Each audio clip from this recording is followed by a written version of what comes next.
Hi everybody. Welcome to my channel, Heavenly Ever Afterthoughts. My name's Amy. Welcome to Heavenly Ever Afterthoughts. Second chances are just love. In this video today, I'm going to be going over episode 3 of the show, Heavenly Ever After, currently on Netflix, which is a 2025 K-drama. I have already recapped episode 1 and 2. This is episode 3. There are going to be a lot of spoilers in here. If you are watching the show right now, you might not want to watch this video until you watch episode 3, because you're going to learn a lot about the story in this episode. Last night, I rewatched episode 3. I've already watched this whole series, but even when I rewatch it, I remember why I loved it so much. Why I love this show so much. There's so many funny parts and then touching moments. And it's so balanced between that. And it really captures like the joy of life and then the hardships that we deal with and how to reconcile that in the afterlife. It's such a good show. Episode 3 is a little confusing because it goes back. It starts back when remember, Heisuk has just arrived in heaven.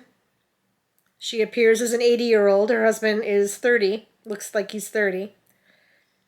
And she's going through orientation. So episode 3 starts with her. She's still in orientation. It kind of goes back in time from where the last episode ended with the mysterious woman appearing. So we're going to go back to when she's at orientation on day 2. Episode 3 starts with her going to what's known as the self-reflection room. This is where your life flashes before your eyes, and you see the good and the bad, and things that made you who you are. The president accompanies her to the self-reflection room, and he tells her, this is where you look at your life and you decide, are you satisfied with how you lived, or do you think you could have done better? So they put these special goggles on Heisuk, and there are a lot of interesting memories that she sees. So you learn a lot about her life in this scene. It doesn't go into a lot of detail. You see her as a little girl, hoping to see the ghost of her mother, because when she's a little girl, she learns her mother has died. She thinks her mother's drowned, so she goes out at night to see if she can see the ghost of her mother at the lake. And her grandmother and the family come looking for her, and they're very angry. And then it flashes to when she first met her husband, Nakjun. Her grandmother has arranged for her to go on a date with a rich man, so she will be set for life. And on the way to the date, Heisuk meets Nakjun. I love this scene. It's so cute. I don't know, the way that they filmed it from her perspective makes it better. It's just such an endearing scene. You can see why she fell in love with him. And then it flashes to when he had his accident, when he became paralyzed. And then there are all these other short scenes of her life that we don't fully understand yet. So that's her self-reflection. And then she's brought to a room where she can do healing. And they heal your heart, or they heal your head, or they heal your self-esteem. So she's done. She got a going-away gift, which is a tablet, which will come in the story later. And her husband picks her up, right? So she's leaving orientation. Nakjun picks her up, as he usually does after work, and they're walking back to their house. And this is the scene where he says, I have a surprise for you. He decorated the side of the house, but there's a strange young woman there who knows Nakjun and hugs Nakjun. And then that's when Heisuk grabs their hair, and you see more grape leaves coming out of the sky. I know you've probably already watched episode 2 video, but they're called grape stickers. They're like grape leaves. The way the story unfolds is that heaven is not guaranteed to you. You can mess up in heaven and end up in hell. And if you sin in heaven, like you pull someone's hair, you hurt somebody, you say terrible words, you get these kind of like demerits, but they're grape stickers. They fall out of the sky. And you have a grape holder. And if you get 6 of them, you go to hell. You have to go to hell to repent. Anyway, the grape stickers we'll learn about later. So this young beautiful woman, knows Nakjun. She's hugging him. They go inside after everybody calms down. And Nakjun explains His job is to bring messages from the living to the dead. So he goes to the land of the living as a ghost, and he collects these envelopes that contain messages and prayers that people say to their deceased loved ones. That's his job. He has to take the train that Jesus took to heaven to go back to life, to the living world. And they told him, when you stop at hell, don't look at anybody, don't get up, just pretend that you don't know, don't see anything. So he's on the train, he stops at hell, and there's a young woman sitting in front of him, this young woman, and she gets pulled up to go to hell, and he grabs her and saves her. He tells Jesus that for some reason he was compelled to save her. He felt like he had to save her, and he did. So now this young woman has come to find him, because that's the only, she says she has amnesia, and the only thing she knows is his name, Nakjun. So she finds him. Jesus is very, very angry because she's very jealous. And this young woman is very beautiful and young. And here is Jesus, 80 years old, with a hot husband, with a young, hot husband. So she doesn't want this young woman anywhere. She's furious that why did he save this young woman? Does he like her better than me? Maybe he wants to be with her. But the young woman has nowhere to go. She has amnesia, so they tell her she can stay for the night. Nakjun is in the doghouse. He's in trouble. So it's kind of funny how it plays out. Nakjun promises he's going to get rid of her. Like, he'll make sure she's gone. By the way, remember that device I told you that they gave her that they gave Jesus when she first came to heaven to vocalize her inner thoughts? Which supposedly old people who look old have to have that. That is so annoying. I wish they didn't have that in the story, because it's narrating, instead of Jesus talking about how she's feeling, it's narrating her inner thoughts. So it's narrating how jealous she is. And it's kind of funny, but it's also very annoying. And that's going to be around for the first few episodes. So we're going to have to deal with that little device. But I think Jesus is annoyed with it, and so is the viewer.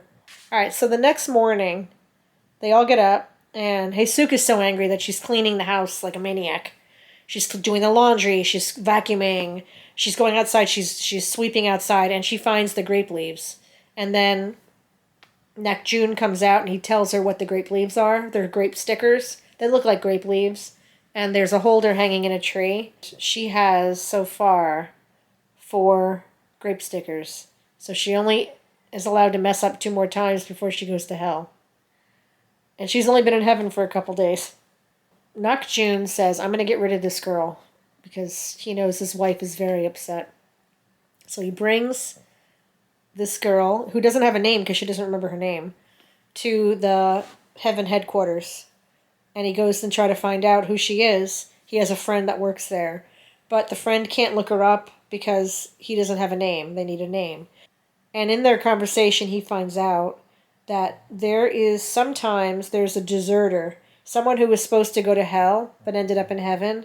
Nakjun finds out that there is someone who is in heaven who shouldn't be there. And he realizes it's this girl. It's this girl that they're looking for. So he can't get rid of her.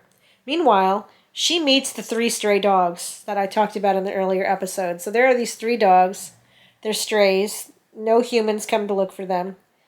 And they're upset because they have always been treated badly by humans. And they decide, when they hear there's a deserter, they decide they want to find the deserter because they want to go to hell with them, because they want to punish all the humans that were mean to them in hell to get revenge. So they're looking for this deserter, and they assume that this young woman was abandoned, that she's also a dog. Remember, dogs can look like humans. And so they invite her to come with them to look for the deserter, not realizing she is the deserter, but she doesn't go with them. Nakjun brings her back home because he realizes she's a deserter, and he can't get rid of her. She has nowhere to go, she has no memory, and she's in trouble. She's going to get sent to hell. And he's afraid he's going to get in trouble for helping her stay in heaven. So when they come home, needless to say, Jesus is pissed that this woman is back in her house. She can't believe it. And then she finds out that Nakajun has named her Sumi because of the color of her skin is so peachy or something. I don't know. So Sumi is this young woman who has amnesia. Okay. So then Nakjun explains to Heisuk that he can't get rid of her because he's the one who made her a deserter and he doesn't want to get in trouble. He thinks he's going to get in trouble if he turns her in. So she has to keep staying until she remembers who she is. She has to keep staying with them. So needless to say, Heisuk is pissed. So there's a knock at the door.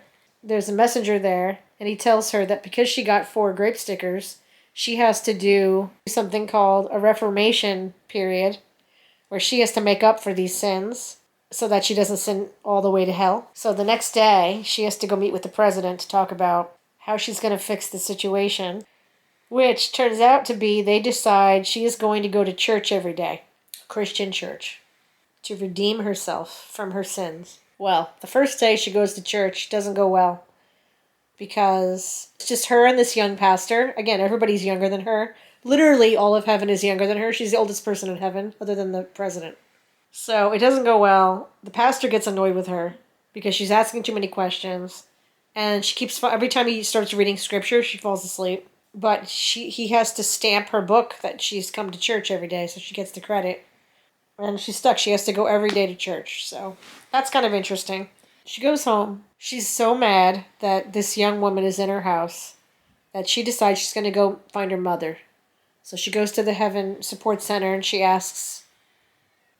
She had gone earlier the day to the Heaven Support Center and she found out her mother is in 1950s heaven. I guess there's different heavens that represent different time periods. So she's going to take a bus to go visit her mother. She gets permission to go visit her mother in 1950s heaven. And she tells Nakjun she's leaving and not for him not to come. So now we learn about her relationship with her mother and what happened. We learn the whole story with her mother. So she goes and she finds her mother in this like little house in the middle of the country in the 1950s. And her mother lives alone. And her mother's a young woman like everybody else in heaven. She's like 30. But she recognizes Heisuk. All right, so the story that comes out with her during her visit with her mother is the story of her childhood. Her mother was in a loveless marriage, and they didn't have any children. And one day her husband comes home. They're living with her mother-in-law, her husband's mother. And one day her husband comes home with another woman, who I think is a prostitute, but I don't know for sure. But she wears heavy makeup. She's very dressed up. And they proceed to live together in the house with his wife. So he's sleeping with this other woman in the house with his wife and his mother. And his mother seems to like the new woman better than Heisuk's mother, real mother. This mistress gets pregnant and has a baby girl who is Heisuk. So Heisuk learns that the woman she thought was her birth mother was actually more of an adopted mother because the woman who gave birth to Heisuk didn't want anything to do with her. She didn't, so she never mothered her, she never held her, and it ended up being the wife of the husband, Heisuk's real mother, her adopted mother, who took care of the baby while her husband carried on this affair. One day, when Heisuk's a baby, maybe a year old, the husband and this mistress decide they're going to take a trip, and they die in a train crash. And so the mother tells her, so I was raising you because you had nobody else, and I was raising you anyway from the beginning. I loved you as my own child. This part gets confusing, but the mother explains to Heisuk that, because when Heisuk was little, she was told her mother drowned. She didn't really remember her mother that well. Well, it turns out her mother didn't die. She didn't drown. She abandoned her because she felt guilty that she was acting as her mother when she wasn't really her mother. So she abandoned the family. And she kind of watched Heisuk grow up from afar. Like she came to her wedding secretly. Heisuk didn't know who she was. She saw her graduation from school. So she always loved Heisuk and watched her grow up from afar, but never ever reached out to her in life. So Heisuk kind of realizes that this woman, who she thought was her mother, is really more of an adopted mother, but who abandoned her, and she forgives her. And so it's a very moving moment. This whole story comes out about who her real mother is. So this is where we learn the whole backstory of Heisuk's mother. So they fall asleep, and the next day they open the front door, and who is standing there but Nakjun? And Nakjun says, "Oh, mother, my name is Nakjun. I'm your son-in-law." And so that's how he meets. He finally meets his mother-in-law. Then Nakjun accompanies Heisuk back to their heaven. And so Heisuk is kind of forgiven her husband now. They're moving on. She kind of falls asleep on him on the bus back to their heaven. Nakjun realizes that his whole life he is dedicated to Heisuk, and he has to make her feel better about this whole situation and can't just let her run to her mother because he loves her so much. So that's why he decided to get on the bus and go follow her to where she went. He found out from the president where she went. Okay, so they've moved past this fight, Nakjun and Heisuk. They're going back to home, their home.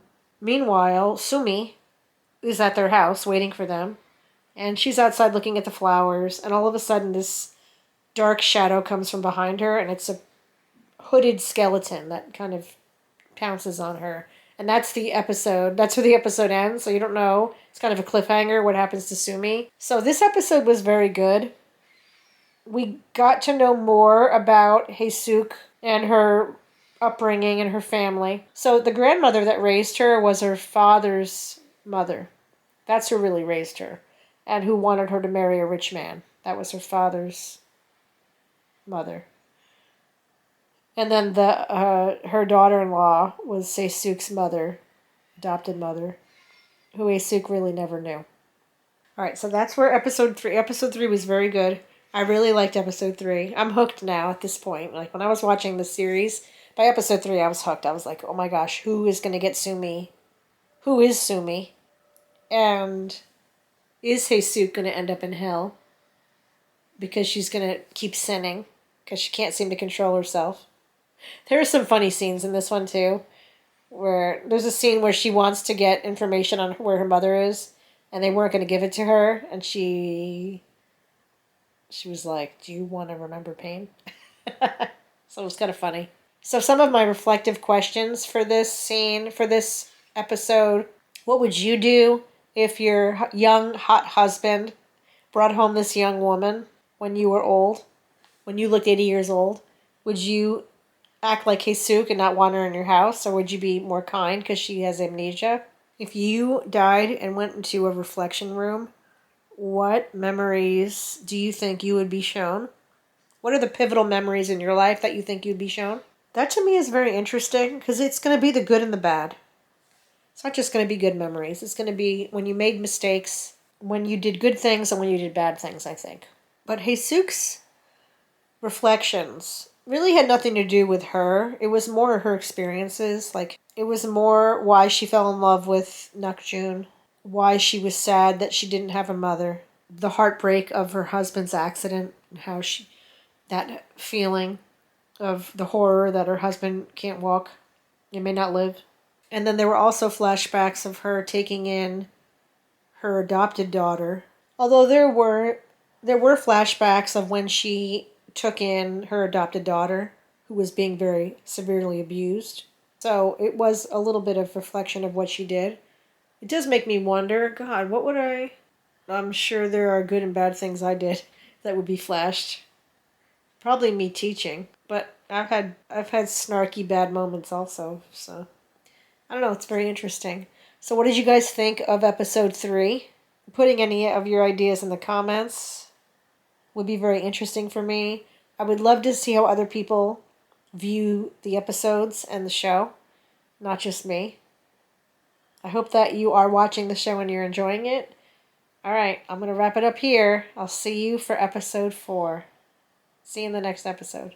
Bye. Heavenly